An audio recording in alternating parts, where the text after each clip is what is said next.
अकोल्याच्या बार्शी टाकळी इथल्या दोनद इथं एका धार्मिक कार्यक्रमादरम्यान दुर्दैवी घटना घडली।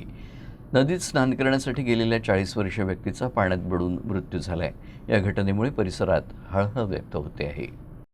मूर्तिजापूर शहरालगत असलेल्या सिरसो गायरान परिसरात राहणारे ज्ञानेश्वर सोळंके हे आपल्या कुटुंबासह दोनद येथील आसरा माता मंदिरात धार्मिक कार्यक्रम आणि दर्शनासाठी गेले होते।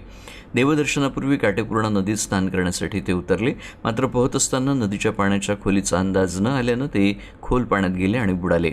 उपस्थितांनी त्यांना वाचवण्याचा प्रयत्न केला, मात्र तोपर्यंत उशीर झाला होता। घटनेची माहिती मिळताच पिंजर पोलीस घटनास्थळी दाखल झाले।